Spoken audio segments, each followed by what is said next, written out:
I thought I was just taking a weird night shift job. The ad didn't say much, just quiet janitorial work, midnight hours, strict instructions, $500 per night.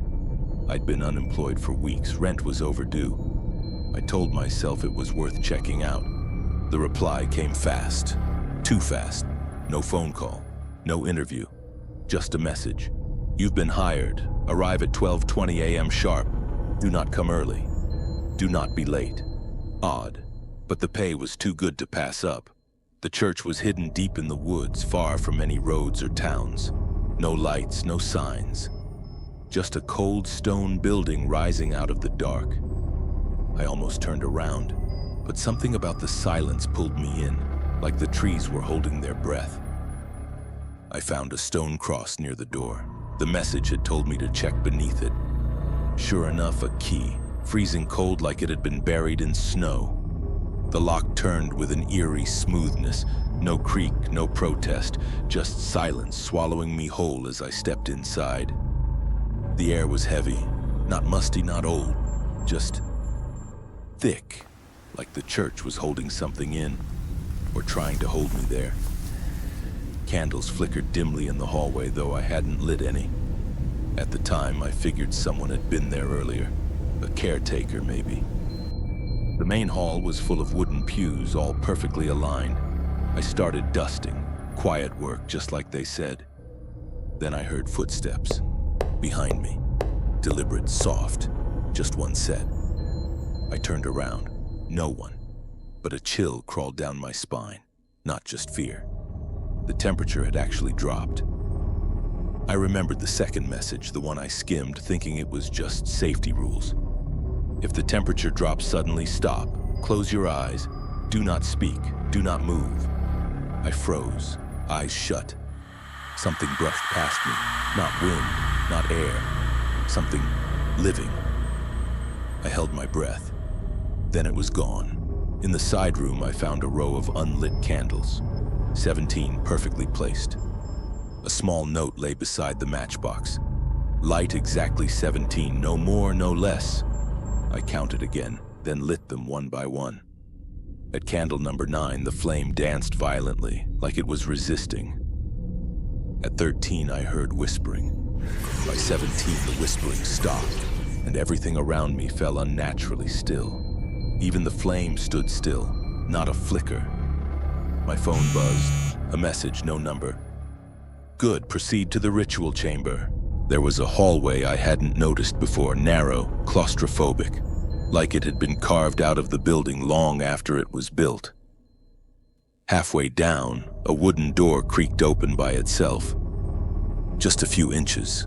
I slowed my step, and then I heard it, my voice, calling from inside the room, soft, mocking. Hey, come help me with something. But I was alone. Then I remembered something from that list I'd ignored. If you hear your own voice coming from anywhere in the church, never answer it. Never go toward it.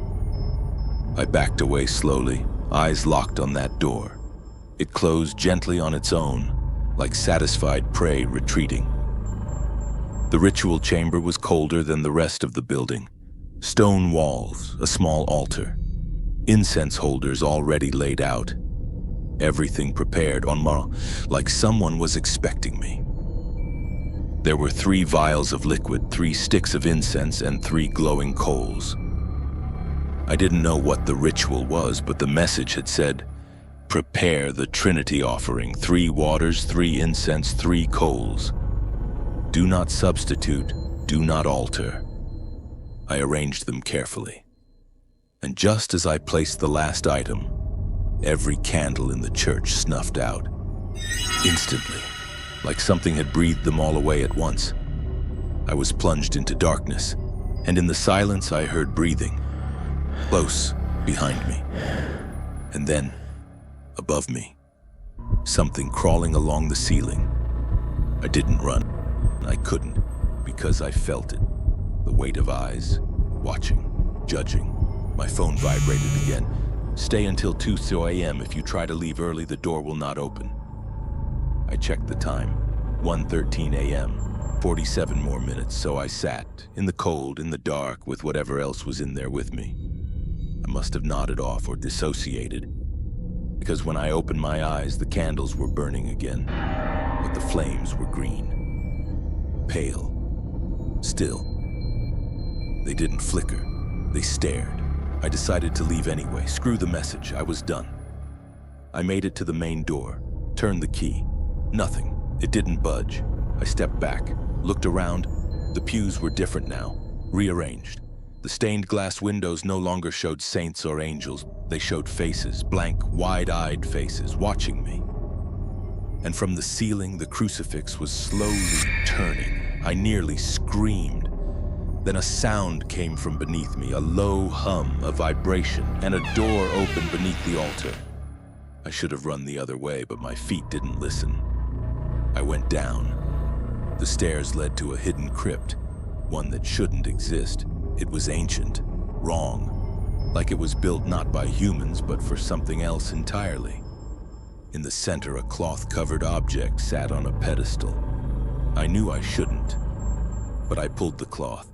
A mask, wooden, old, no eye holes, just a gaping smile carved too wide with real teeth embedded inside. And as I stared, I felt it, something behind me, putting it on. I ran, up the stairs, through the hallway, candles blowing out one by one as I passed. I reached the door, Tsoma, and this time it opened. Cold air slammed into me like salvation. I didn't stop running until I reached my car. But just before I slammed the door shut, I heard something behind me whisper, "Don't be late tomorrow." I've gone back every night since, not because I want to, because I'm afraid of what happens if I don't. And tonight, when the message arrived, it included something new. If your voice calls you again, never let it finish your name.